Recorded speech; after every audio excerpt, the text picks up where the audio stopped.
الحمدللہ والصلاة والسلام علی رسولہ الکریم اما بعد فاعوذ باللہ من الشیطان الرجیم بسم اللہ الرحمن الرحیم قل هل يستوي الذین یعلمون والذین لا یعلمون صدق سبحانہ الکریم. صدر جلوہ نشین، محترم سامعین و حاضرین باتمکین، السلام علیکم ورحمۃ اللہ وبرکاتہ. آج میری تقریر کا عنوان عصری تعلیم کے ساتھ ساتھ دینی تربیت وقت کی ایک اہم ترین ضرورت ہے. آج عصری تعلیم وقت کی ایک اہم ترین ضرورت ہے. جس طرف بھی نظر اٹھائیں بس اسی کا شہرہ ہے، ہر طرف پہلا اسی کا پرچہ ہے، زمانے میں حاصل اسی کو بڑا درجہ ہے، اس لیے کہ بظاہر ایک مالی ورثہ ہے، اس کے چھوڑنے پر بربادی کا خدشہ ہے اور اس کو دے کر سب کی آنکھیں خیرہ ہی خیرہ ہے.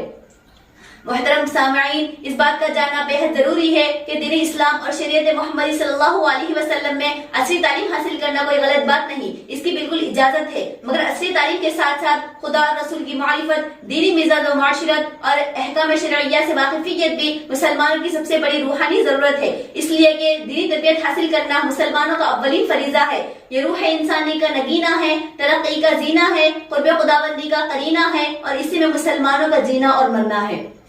لیکن بہنوں، بڑی افسوس کے ساتھ آج یہ بات کہنی پڑتی ہے کہ گزشتہ چند سالوں میں مسلمانوں میں بھی عصری تعلیم کا رجحان زور پکڑتا جا رہا ہے.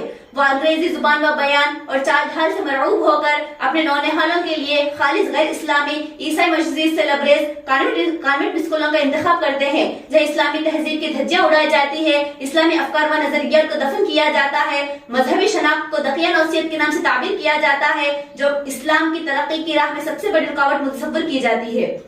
ایسے اسکولوں کے تعلیم یافتہ لڑکے ذہنی و فکری ارتداد کا شکار ہو کر اپنے نام کے ساتھ مسلمانیت کی نسبت تک کو بھی باعث ذلت تصور کرتے ہیں. پیارے ساتھیوں، آؤ آج میں تمہیں خالص عصری تعلیم حاصل کرنے والے ایک اسکولی بچے کا تعارف کرواؤں کہ ایک اسکولی بچہ جب رات کو سوتا ہے تو دعا پڑھنے کی بجائے گڈ نائٹ کہہ کر سوتا ہے، جب صبح اٹھتا ہے تو دعا اور ذکر الہی کی بجائے ہائے مام کہتے کہتے بیدار ہوتا ہے، گھر سے نکلتے وقت گھر سے باہر نکلنے کی دعا پڑھنے کی بجائے ٹاٹا بائی بائی کہتا ہے، اسکولی بس میں سوار ہوتے وقت سوار ہونے کی دعا پڑھنے کی بجائے ہائی فرینڈز کہتا ہے، اسکول میں ٹیچر کو سلام کرنے کی بجائے گڈ مارننگ کہتا ہے، ارے کھانا کھاتا ہے تو بغیر دسترخوان بچھائے ننگے سر کھاتا ہے، پانی پیتا ہے تو بغیر دیکھے کھڑے ہو کر پیتا ہے، نوبت تو یہاں تک پہنچ چکی ہے کہ پیشاب کرتا ہے تو بھی کھڑے ہو کر کرتا ہے.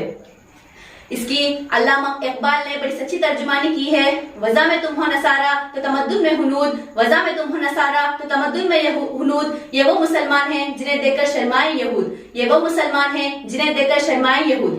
حاضرین باوقار، میں آپ کے سامنے عصری تعلیم کے نشے میں چور اور دینی تربیت سے دور لوگوں کے متعلق بیان کرنے والے سب سے مشہور مولانا عارف باللہ حضرت مولانا شاہ محمد جمال الرحمن صاحب کا ایک بیان کردہ واقعہ آپ کے سامنے سنانا چاہتی ہوں کہ ایک مرتبہ ایک بڑے پروفیسر صاحب کے والد کا انتقال ہو گیا. سب خاص و عام پرسہ لینے کے لیے آئے، اسی طرح مسجد کے امام بھی آئے. جیسے امام صاحب آئے، پروفیسر ان سے مل کر پھوٹ پھوٹ کر رونے لگے. امام صاحب نے تسلی دے کر وہاں سے روانہ ہوئے. جب میت کو نہلا دھلا کر کفن پہنا کر کاندھوں پر اٹھا کر مسجد میں لایا گیا تو امام صاحب نے آگے بڑھ کر نماز جنازے پڑھانے کی اجازت چاہی. تو پروفیسر صاحب پھر دوبارہ ان سے مل کر پھوٹ پھوٹ کر رونے لگے. امام صاحب نے دوبارہ تسلی کا سامان فراہم کیا تو پروفیسر کہنے لگے، میں اس وجہ سے نہیں رو رہا ہوں کہ میرے والد کا انتقال ہو گیا، بلکہ اس وجہ سے رو رہا ہوں کہ میرے والد نے مجھے دنیا کے اعتبار سے خوب ترقی دلائی، بڑے بڑے عہدوں پر فائز کیا، لاکھوں کا مالک بنایا، لیکن دین تربیت سے اتنا دور رکھا کہ آج میرے وہی محبوب والد کا جنازہ میرے نظروں کے سامنے ہے اور نماز جنازے میں کیا دعا پڑھی جاتی مجھے معلوم نہیں. محترم حضرات، پوچھنا چاہتی ہوں ان دانشورانہ قوم و ملت سے کہ کیا عصریات میں دینی تربیت کے ساتھ ساتھ ترقی نہیں کی جا سکتی؟ کیا اسلامی لباس کو زیر تن کرتے ہوئے پروفیسر وائس چانسلر نہیں بنا جا سکتا؟ کیا سنت رسول صلی اللہ علیہ وسلم کو چہرے پر سجا کر ڈاکٹر نہیں بنا جا سکتا؟ کیا متبع شریعت ہو کر بیرسٹر اور انجینئر نہیں بنا جا سکتا؟ جی نہیں، بات صرف ذہنی غلامی اور مغربی تہذیب کے نام پر مر مٹنے کی ہے.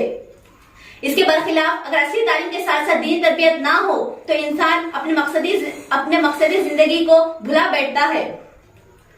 سب سے ہولناک بات تو یہ ہے کہ اس کا کلمہ درست نہیں ہوتا، اس کی نماز درست نہیں ہوتی، وہ ضروریات دین سے واقف نہیں ہوتا، یہاں تک کہ وہ 40 سال 50 سال کا مسلمان ہو جاتا ہے اور اس کو ہمارے پیارے رسول اور ہمارے پیارے نبی صلی اللہ علیہ وسلم کا نام تک معلوم نہیں ہوتا۔ میں اپنی تقریر کا خاتمہ اکبر اللہ آبادی کے چند اقوال پر ختم کرنا چاہتی ہوں کہ تم شوق سے کالج میں پڑھو، پارک میں پھولو، کہ تم شوق سے کالج میں پڑھو، پارک میں پھولو، جائزے غباروں میں اڑو، لیکن ایک سخن اس عاجز کی یاد رہے، لیکن ایک سخن اس بندے عاجز کی یاد رہے، اللہ اور اپنی حقیقت کو کبھی نہ بھولو، اللہ اور اپنی حقیقت کو کبھی نہ بھولو۔ وآخر دعوانا الحمدللہ رب العالمین۔